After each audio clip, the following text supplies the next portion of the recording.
नमस्कार. आज आपण एका खूप जुन्या पण तितक्याच महत्त्वाच्या कथेबद्दल बोलणार आहोत. ही कहाणी आहे संघर्षाबद्दल आणि त्यातून बाहेर पडण्याच्या एका कालातीत मार्गाबद्दल. ही कथा आहे धम्मपदामधील 5व्या गाथेची.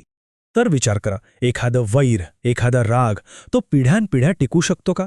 ही कहाणी एका अशाच वैराची आहे, जे मृत्यूनेही संपलं नाही तर अनेक जन्मांपर्यंत सुरूच राहिलं. तर गोष्ट सुरू होते ती थेट एका ॲक्शन सीनने, जिथे धोका आणि भीती अगदी स्पष्ट दिसतीये. जरा डोळ्यासमोर आणा. सावती शहरात एक खानदानी स्त्री आहे आणि ती आपल्या प्राणांच्या आकांताने धावत आहे. तिच्या चेहऱ्यावर प्रचंड भीती आहे आणि तिच्या कुशीत आहे तिचं लहान बाळ. तिने त्याला इतकं घट्ट धरलंय कारण तिची ही धावपळ फक्त स्वतःसाठी नाही तर त्या लहानग्याच्या रक्षणासाठी आहे. आणि तिच्या मागे कोण आहे? तर काळी नावाची एक भयंकर राक्षसीण. तिच्या डोळ्यातून जणू सुडाची आग बरसतेय. तिचा एकच उद्देश आहे, त्या आईला आणि तिच्या बाळाला संपवून टाकणं. पण हे सगळं का घडतंय? इतका द्वेष, इतकी सूड भावना आली कुठून? ह्या प्रश्नाचं उत्तर ना ह्या जन्मात नाहीये. ते दडलंय अनेक जन्मांपूर्वीच्या एका घटनेत. चला तर मग थोड्या वेळेत मागे जाऊया आणि बघूया की या वैराची ठिणगी नेमकी पडली कुठे. तर ही गोष्ट आहे 2 सवतींची. एक गृहस्थ होते, त्यांना 2 बायका. पहिलीला मूल होत नव्हतं आणि दुसरी गर्भवती झाली. झालं, पहिल्या पत्नीच्या मनात मत्सराची आग पेटली. तिनं कट रचला आणि दुसऱ्या पत्नीचा गर्भपात घडवला. इतकंच नाही तर नंतर तिचा जीवही घेतला. पण मरता मरता त्या दुसऱ्या पत्नीने एक शपथ घेतली, सुडाची शपथ. आणि इथूनच त्या कधीही न संपणाऱ्या वैराच्या चक्राची सुरुवात झाली. ती द्वेषाची आग होती ना, ती एका जन्मात विझली नाही. उलट प्रत्येक नव्या जन्मात ती वणव्यासारखी अधिकच भडकत गेली. आता बघा, हे चक्र कसं फिरत गेलं हे खूप इंटरेस्टिंग आहे. पहिल्या जन्मी त्या सवती होत्या. पुढच्या जन्मी एक झाली कोंबडी तर दुसरी मांजर. काय झालं असेल? साहजिकच मांजराने कोंबडीची सगळी अंडी खाऊन टाकली. तिसऱ्या जन्मात एक हरिणी तर दुसरी बिबट्या. बिबट्याने हरिणीच्या पिल्लांना खाऊन टाकलं. आणि आता या चौथ्या जन्मात त्या एक स्त्री आणि एक राक्षसीण म्हणून एकमेकींच्या समोर उभ्या ठाकल्या आहेत.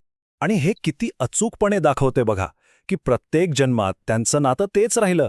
एक शिकारी आणि दुसरी शिकार. पात्र बदलली, रूप बदलली, पण सुडाची भावना आणि ते वैर ते तसंच राहिलं. चला आता पुन्हा वर्तमानात येऊया. जीव वाचवण्यासाठी धावणारी ती आई अशा ठिकाणी पोहोचते जिथे तिला या वैरामागचं मूळ सत्य कळणार होतं.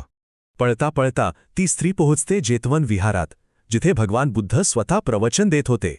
ती क्षणाचाही विचार न करता आपल्या मुलाला थेट बुद्धांच्या चरणांशी ठेवते, संरक्षणाची याचना करते.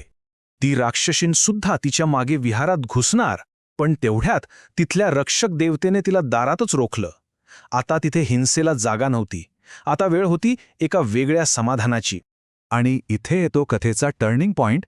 बुद्धांनी त्या दोघींनाही समोर बोलावलं आणि त्यांच्या अनेक जन्मांच्या वैराचा संपूर्ण पटच त्यांच्यासमोर उलगडला. त्यांनी सांगितलं की हा द्वेष आजचा नाहीये, तर तो पिढ्यानपिढ्या तुमच्यासोबत प्रवास करत आलाय. पण मग यातून बाहेर कसं पडायचं? बुद्धांनी या वैराच्या चक्रातून बाहेर पडण्याचा मार्ग एका सनातन नियमाद्वारे सांगितला. बुद्धांनी धम्मो सनातनो या शब्दांचा अर्थ समजावून सांगितला. याचा अर्थ आहे, हा एक प्राचीन सनातन नियम आहे. म्हणजे असा नियम जो कधीच बदलत नाही. आणि तो नियम काय आहे? तो सांगतो की द्वेषाची परतफेड द्वेषाने कधीच होत नाही. हे ज्ञान कालातीत आहे आणि अगदी मूलभूत आहे. आणि मग बुद्धांनी ती प्रसिद्ध गाथा सांगितली, जी धम्मपदातील 5वी गाथा आहे. न हि वेरेण वेराणी संमंतीध कुदाचनम अवेरेण च संमंती एस धम्मो सनातनो. याचा सरळ सोपा अर्थ असा की या जगात वैराने वैर कधीच संपत नाही. ते फक्त अवैराने म्हणजेच प्रेम आणि करुणेनेच शांत होतं. हाच तो सनातन नियम आहे. याचा अर्थ काय? बघा, मुद्दा अगदी सोपा आहे. द्वेषाला द्वेषाने उत्तर देणं म्हणजे आगीत तेल ओतण्यासारखं आहे. ती आग अजूनच भडकते. जर ती विझवायची असेल तर त्यावर करुणेचं पाणीच शिंपडावं लागेल.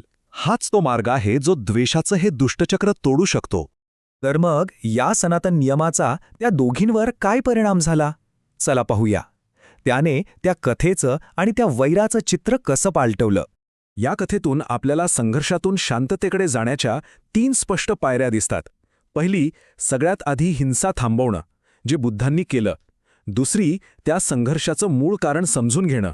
आणि तिसरी आणि सगळ्यात महत्त्वाची, त्या द्वेषाला करुणेने उत्तर देणं. बुद्धांचे हे शब्द ऐकताच त्या राक्षसिणीच्या मनातलं वैराचं विष उतरलं. तिचं मन शांत झालं आणि तिला ज्ञानाची एक उच्च अवस्था प्राप्त झाली, ज्यामुळे ती त्या द्वेषाच्या चक्रातून कायमची मुक्त झाली. बघा, अनेक जन्मांचं वैर एका क्षणात नाहीसं झालं. ही कथा तर संपली, पण ती आपल्यासाठी एक प्रश्न सोडून जाते. आपल्या आयुष्यात जे काही लहान मोठे संघर्ष चाललेले असतात, त्यावर कोणते नियम राज्य करतात? आपण नकळतपणे द्वेषाच्या चक्रात अडकत जातो की करुणेच्या मार्गाने ते चक्र तोडण्याचा प्रयत्न करतो? विचार करण्यासारखी गोष्ट आहे, नाही का?